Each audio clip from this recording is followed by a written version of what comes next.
bills rather and get them on the books. Okay, let's see. H91, an act relating to the management of fish and wildlife, declares fish and wildlife to be owned and controlled by the state and transfers authority over Irisburg facility back to the Department of Fish and Wildlife. Well, that's all about Pete the Moose. And if you've read H91, it's a horrible bill because of some of the language. Basically, Pete the Moose, which everybody's heard about right now because he's famous, who lives there with his other moose companions, brethren, and some deer. I understand that Governor Shumlin has pardoned Pete, and I don't know if he's pardoned his cousins. Not that I've heard. No. But I think it's just because Pete has a name. Yeah. Plus, he's tame. You know, he's people-friendly. But the way this bill is currently written allows for Fish and Wildlife to go in and kill the animals over a 3-year period. Now, this is at a canned hunt. For people that don't know what a canned hunt is, it's bizarre. But it's acres and acres and acres canned off where people go in and pay thousands of dollars, and the highest I heard was $12,500 for a guaranteed kill. The animals do not have a chance for fight or flight. They are guaranteed. And they're animals that are transported into Vermont. They're elk, wild boar, sheep, rams. It's really a bizarre situation. And I know people have really, especially a lot of hunters have called us and said, you know what, this is not hunting. This is not Vermont. Not that I hunt, but they were upset about it. Can you talk about that a little bit more? It's, it's a complicated issue. It's tough because this all stems from a rule that was passed in Vermont a few years ago, regulation that actually banned any new captive hunting facilities from setting up shop here in Vermont. I think that this is one issue where the humane community is actually on the same page as Fish and Wildlife. They don't like captive hunts any more than we do. So we'd love to see them go away. But unfortunately, there's 2 facilities that are grandfathered in. Part of the regulation that they did was the destruction of these native populations because of the concern about chronic wasting disease. And if our white-tailed deer population were to be infected, and the risk is very minimal, but it still exists, and they're going to, they don't want to take the risk of releasing these or allowing these animals to be released back into the wild. So it's a sticky situation. Well, the fact is there has never been a single case of chronic wasting disease in Vermont, nor in New Hampshire, where New Hampshire does allow for the rehabilitation of wildlife.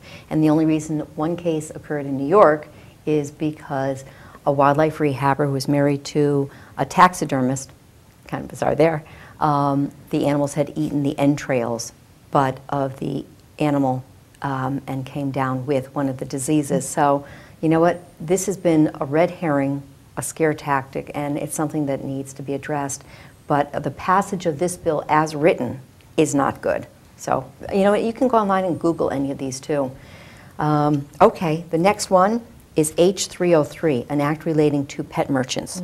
Joanne, do you want to talk about this? Sure. That's a bill that would create a better mechanism for the regulation of breeders, people who breed and sell animals intentionally, and would remove personal use exemptions as well as require that they use a unique number when they advertise pets for sale so that sales tax can be collected from the Department of Taxes. And this, I think, is such an important bill. This is a really, really good one because we are still, unfortunately in Vermont, killing a few thousand healthy adoptable animals every year because of surplus numbers.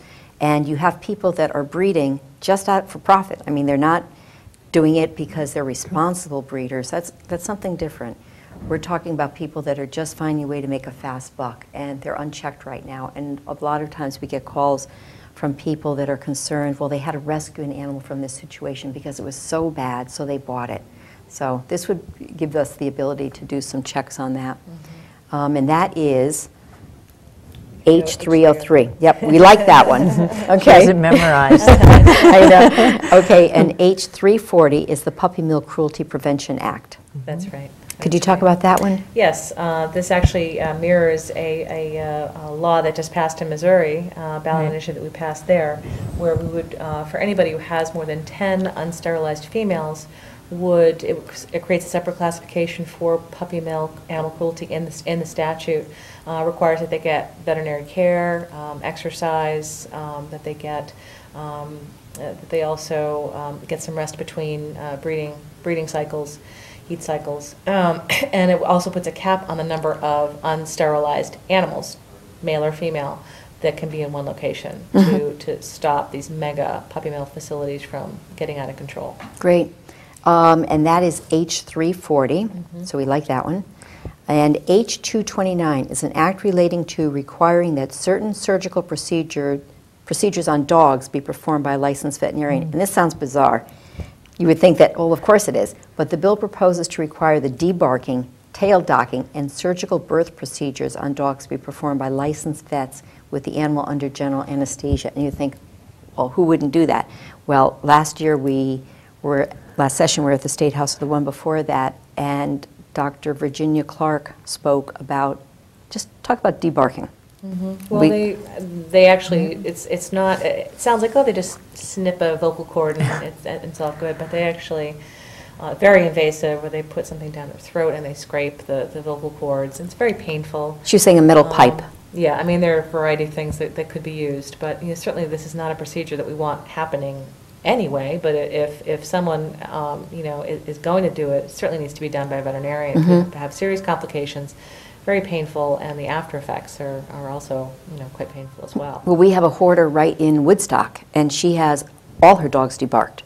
That's another sign too. Well, why are they debarked? Because they don't have the ability to make noise, so they're quiet, they're out of sight, out of mind. I mean, it's just a whole. But then the tail docking, It's a pretty common practice that breeders will do with puppies, and just because it's a puppy doesn't mean that it doesn't feel pain. Right. Again, could be complications, and we feel it should be performed by a veterinarian. Yeah. Or anesthesia. Anesthesia, for sure. I mean, I would challenge anybody to have a procedure like this done, a Right. human, Without anesthesia. Without anesthesia. Yeah, absolutely. Right. Yeah. And then finally, an act relating to require that certain, that was it. That was it, Last one. okay. Yep. So that's a lot. That's a A lot lot. going up at Montpelier this year. I want to put a plug in for our lobby day. We have a Humane Lobby Day that we do across the country. We're having our Vermont Humane Lobby Day on April 14th, which is Okay. a Thursday. You can go to our website, humanesociety.org, and register. Just plug in Vermont Humane Lobby Day. You'll find the link to register. And we will welcome you for a little tips and training on Lobby 101, Yeah. how to be an effective citizen lobbyist. We'll talk about some of these bills. We will arm you with fact sheets and all the information you will need to talk to your own legislators Or- about why you care about these issues. Here's a thought that we haven't talked about, but if somebody wanted to send you a self-addressed stamped envelope in order to receive copies of these, is that something that you could make easy? Because a lot of people don't have access to computers. Could we put your contact information Certainly, up? sure. I'm happy to forward in any manner that will get the information to them. So, Okay. yeah. So anyway, that's it. We're going to make sure we have all the contact information up. And thank you very much for watching For the Animals. And please, please, please get involved. This is how change happens. It's just because, our legislators are Right. just like you and I. They get up every morning, put their pants on the same way. They just go to a different place to work, but they're there because of us. So thank you. Thanks, Linda. Thank Thanks, you. Joanne. Thanks, Sue.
At dusk, there came a turning. There was a moment when all was known. You could feel beauty rising on the breeze, the shapes, the stone, and I would ride upon the breeze that shapes the stone, across the sky and beyond, to that place where all is known, when I could fly, when I